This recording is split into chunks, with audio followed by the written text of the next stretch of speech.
जी हाँ दोस्तों, सरकार और उसकी पुलिस के द्वारा सोनम वांगचुक को अस्पताल में ले जाने के बाद पहली बार राहुल गांधी सोनम वांगचुक के साथ मैदान में उतरे हैं और एक ऐसी स्थिति जहां पर सामने लाखों छात्रों युवाओं की खचाखच भीड़ और उसमें राहुल गांधी के लगते हुए जयकारे कि अगला पीएम राहुल भैया। इन तमाम चीज़ों के बीच में देश के शिक्षकों का भी साथ राहुल गांधी और युवाओं के आंदोलन को विस्तार से आपको सब कुछ बताता हूं दोस्तों। अगले चंद मिनट मेरे साथ में जरूर रहें, क्योंकि इस बार राहुल गांधी जिन पर सवाल लगातार उठाए जा रहे थे, राहुल गांधी किस तौर पर मैदान में उतरे हैं।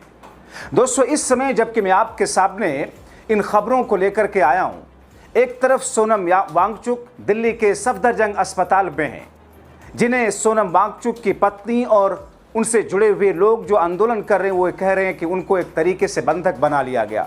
20 जुलाई से पहले सोनम वांगचुक को अस्पताल से डिस्चार्ज नहीं किया जाएगा, ताकि जंतर मंतर से संसद भवन तक पहुंचने वाला या जाने वाला मार्च अपने आप खत्म हो जाए, और दूसरी तरफ जंतर मंतर से लोगों के हटाने के कवायद। मगर इस बीच में राहुल गांधी ने मोदी शाह के लिए जो कुछ कहा उससे बीजेपी खेमा जरूर तिलमिला गया। राहुल ने कहा, मोदी सरकार के मुख्य सिद्धांत असत्य और हिंसा है। सोनम वांगचुक जी को जंतर मंतर से हटाना, जबकि वो बिना हिंसा के भूख हड़ताल पर थे, गलत है। पेपर लीक, पढ़ाई का बढ़ता खर्च, स्टूडेंट्स की आत्महत्याएं भारत के भविष्य के लिए बहुत ज़रूरी मुद्दे हैं। कोई भी ताकत भारत के स्टूडेंट्स और हम में से जो लोग उनसे प्यार करते हैं, उन पर विश्वास करते हैं, उन्हें इन मुद्दों को उठाने से रोक नहीं सकता। दोस्तों, राहुल गांधी को लेकर के अलग अलग तरह की बातें उनके विरोधी उड़ा रहे थे कि साहब राहुल गांधी वहां नहीं जा रहे हैं, सिर्फ बड़ी बड़ी बातें करते हैं। जाहिर है राहुल का ये अंदाज, राहुल की ये बातें सिर्फ गुस्सा ही नहीं बल्कि उनकी हुंकार है मोदी सरकार के इन कदमों के खिलाफ। अब सोनम और अभिजीत के साथ खड़े होकर इस आंदोलन को एक नई जिंदगी देने के लिए खास तौर पर एक तरफ राहुल गांधी के अनुयायी के लोग, युवा, कांग्रेस युवा से जुड़े हुए छात्र या फिर युवा कांग्रेस के लोग, और दूसरी तरफ सीजेपी से जुड़े हुए लोग, सारे के सारे आंदोलन को एक नई ऊर्जा राहुल गांधी की इन बातों से मिल रही होगी। दोस्तों, राहुल गांधी जिस समय वहां पहुंचे, स्टेज खचाखच भरा था। राहुल की एंट्री मानो किसी सुपरस्टार के तौर पर हुई, जहां लाखों लोग, लाखों युवा नारे लगा रहे थे, अगला पीएम राहुल भैया। राहुल ने युवाओं की समस्याओं के समाधान के लिए सरकार से लोहा ले रहे लोगों के खिलाफ सरकार के क्रूर कदमों का मुंहतोड़ जवाब देने की बात कही। इस दौरान राहुल के साथ शिक्षकों का समूह भी था। देश के जाने माने शिक्षक अभिनव सर ने राहुल के साथ खड़े होकर सरकार को कैसे चेताया है, किस अंदाज में चेतावनी दी है, वो सुनने लायक है। एक बार जरूर सुनिए। आज लीडर ऑफ अपोजिशन और हम जैसे शिक्षकों को अगर पेपर लीक पे ऐसे इवेंट करने पड़ रहे हैं, तो आप सोचिए पेपर लीक कितना बड़ा उद्योग है। और आप कहते हैं आवाज उठाना गलत है। आज मैंने बहुत हिम्मत की, जब मैं यहाँ आ रहा था तो तमाम टीचरों ने मुझे कहा कि आप लीडर ऑफ अपोजिशन के साथ देखेंगे। ये कैसा डर है? मैं इस डर को भी तोड़ने आया हूं कि हम सब मिलकर के अगर देश हित की बात होगी, पेपर लीक की बात होगी, तो हम ये आवाज उठाएंगे। और बगावत किसको करनी है? ये हक की लड़ाई है तुमसे, और ये हम हक लेकर रहेंगे। आज आपने बात सिस्टम की क्या है सिस्टम?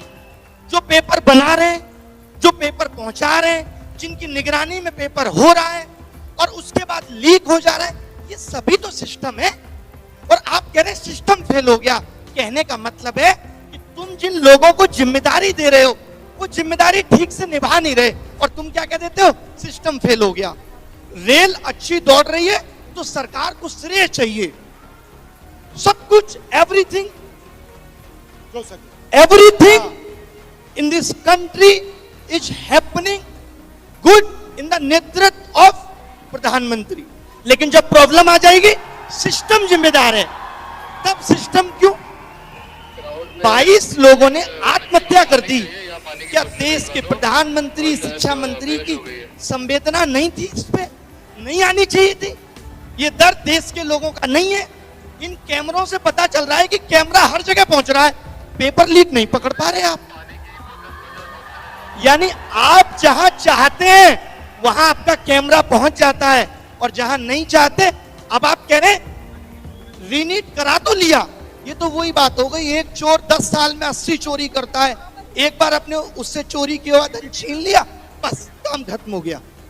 ये कैसा न्याय है साहब? दोस्तों, इस दौरान राहुल गांधी ने मंच पर छात्रों और प्रतियोगी परीक्षाओं के अभ्यर्थियों को भी बुलाया। एक महिला अभ्यर्थी ने कहा, हम पेपर पास कर लेते हैं लेकिन सरकार से हार जाते हैं। इस पर मैदान में तालियां गूंजने लगी। राहुल गांधी ने एक पेपर लीक मेनू कार्ड दिखाते हुए दावा किया, देश में 152 पेपर लीक की घटनाओं से करीब 7.5 करोड़ युवा प्रभावित हुए, लेकिन किसी को सजा नहीं। दोस्तों, केंद्र सरकार पर निशाना साधते हुए राहुल गांधी कहते हैं कि मोदी सरकार के मूल सिद्धांत में असत्य और हिंसा है।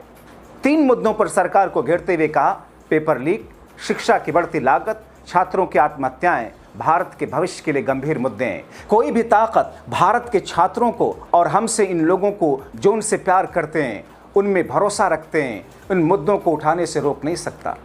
उधर दोस्तों, सरकार लगातार इस जुगत में दिन भर रही कि किसी तरीके से जंतर मंतर को खाली कराया जाए, मगर खाली होने के बजाय जंतर मंतर पर युवाओं और छात्रों का जनसैलाब और बढ़ता चला गया।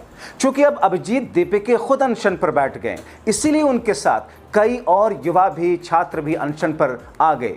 पहले से ही कई सारे छात्र और युवा अनशन में थे, उनमें एक नया उत्साह, एक नई ऊर्जा आ गई। इस बीच सरकार की कोशिश ये रही कि किसी तरीके से सोनम वांगचुक को अब अस्पताल में ही रखा जाए। दूसरी तरफ सोनम वांगचुक की पत्नी लगातार ये मांग करती रही कि साहब, उनको भरोसा नहीं, उनको किसी दूसरे अस्पताल में ले जाया जाए, क्योंकि डॉक्टर्स उनको मिलने नहीं दे रहे। सोनम वांगचुक के पहले के डॉक्टरों से मुलाकात तक नहीं करने दे रहे। 2 चिट्ठियां भी लिखी सोनम वांगचुक की पत्नी ने, मगर सरकार मौन, मानो कुछ हुआ ही नहीं। सब कुछ न्यू नॉर्मल, जो जिस न्यू नॉर्मल की बात भारतीय जनता पार्टी या उनके प्रवक्ता अक्सर टीवी डिबेट में करते हैं।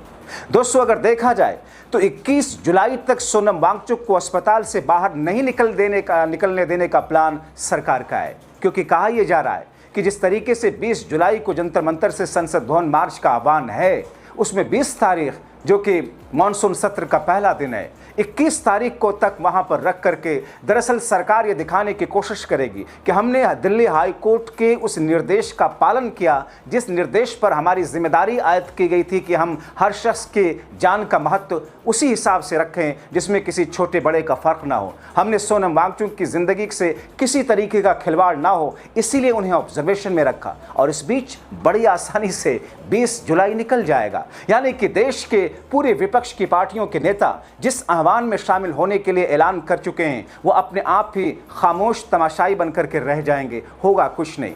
जहां तक सोनम वांगचुक की सेहत की बात है दोस्तों, आपको बताएं कि सोनम वांगचुक के डॉक्टर ने कहा कि उनकी टीम पिछले 20 दिनों से वांगचुक की जांच कर रही है। अब तक हमें और उनके वकीलों को सोनम वांगचुक से मिलने की इजाजत नहीं दी गई। उनकी पत्नी यहां पर हैं, उन्हें मिलने नहीं दिया जा रहा। हमने उनसे पूछा कि उन्हें यहां क्यों रखा गया, तो बताया गया उनमें पोटेशियम की कमी दिखा रही है। कल दोपहर 3 बजे तक उनका ब्लड सैंपल लिया गया था और उस समय पोटेशियम का लेवल नॉर्मल था, यानी कि ये 4.8 था, जो 3.5 के नॉर्मल लेवल से ज़्यादा था। अब वो कह रहे हैं कि लेवल कम हो रहा। सोनम वांगचुक के डॉक्टरों ने कहा कि जब वांगचुक की पत्नी रिपोर्ट मांगती हैं तो उन्हें रिपोर्ट नहीं दिया जाता। ये बात शक पैदा करती है, इसीलिए मैं उनका ब्लड सैंपल लेना चाहता हूं और रिपोर्ट के लिए भेज रहा हूं। मैं आपको रिपोर्ट दिखाऊंगा। हमें सरकारी लैब पर भरोसा नहीं। उनकी पत्नी ने सरकारी अस्पताल को लिखित में दिया है कि उन्हें जल्द से जल्द यहां से डिस्चार्ज किया जाए और उन्हें दूसरे अस्पताल ले जाने की इजाज़त दी जाए। उनकी पत्नी ने कहा कि 20 जुलाई को संसद तक मार्च तय कार्यक्रम के अनुसार होगा और सर भी उसमें शामिल होंगे, लेकिन अगर वो नहीं आ पाएंगे तो उनकी पत्नी उसमें शामिल होंगी। जाहिर तौर पर एक ऐसी स्थिति में इस पूरे आंदोलन को, छात्रों, युवाओं की इन मांगों को लाकर सरकार ने खड़ा कर दिया है। एक ऐसी स्थिति बना दी है जिसमें चाहकर भी देश के लोग, ये छात्र, ये युवा सरकार के खिलाफ इससे ज़्यादा कुछ कर ही नहीं पा रहे हैं दोस्तों, क्योंकि क्या वहाँ पर जाता है, कामयाबी वहाँ पर मिलती है जहाँ पर स्पेस होता है। हमने देखा इस देश ने उस चीज़ को एक्सपीरियंस किया साल 2011-12 में, जब अन्ना और अरविंद अपना आंदोलन कर रहे थे। इसी जंतर मंतर से शुरुआत की थी, यहाँ तक कि जेल में भी गए। जब अन्ना हजारे तो जेल के बाहर भी लाखों लोगों की भीड़ इकट्ठा हुई, लेकिन उनको हटने नहीं दिया गया। वो भीड़ वहाँ खड़ी रही, लाठियाँ नहीं बरसाई गई।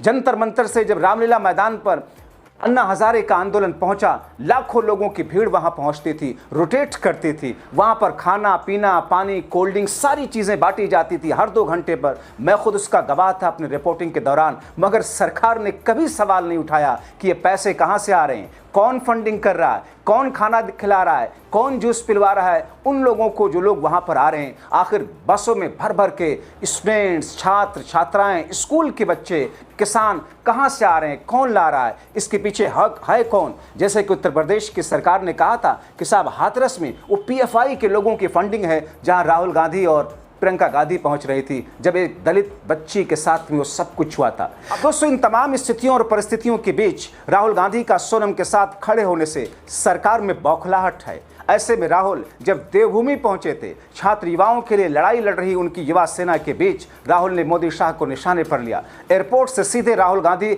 उस शख्स के यहां पहुंचे जो शख्स इस कार्यक्रम के लिए तैयारी करते हुए जिसकी जान चली गई थी। राहुल गांधी उसको जाकर के श्रद्धांजलि देते हैं, दिखाते हैं, दर्शाते हैं हर शख्स की जिंदगी का महत्व होता है। देश के लिए, देश के विकास में हर शख्स की कितनी बड़ी भूमिका होती है। लेकिन दोस्तों, इन तमाम चीज़ों के बीच में अब 18 और 19 जुलाई के बीच ये पूरी की पूरी रात या फिर सुबह से होने वाली शाम के बीच में क्या कुछ होगा, बहुत सारी घटनाओं के शंकाएं पैदा हो रही हैं। ऐसी स्थिति में हम आपसे यही कह सकते हैं, अपनी आंखें खुली रखिए, जागरूक रहिए। देश के अंदर हो क्या रहा है, होना क्या चाहिए, संवैधानिक और लोकतांत्रिक मूल्यों को जिंदा रखने के लिए आप उसमें कर क्या सकते हैं। सरकारें कोई भी हों, पार्टियां कोई भी हों, आपका ज़रूरी है जागरूक रहना, क्योंकि ये लोकतंत्र by the people for the people है। अपनी राय लिखें।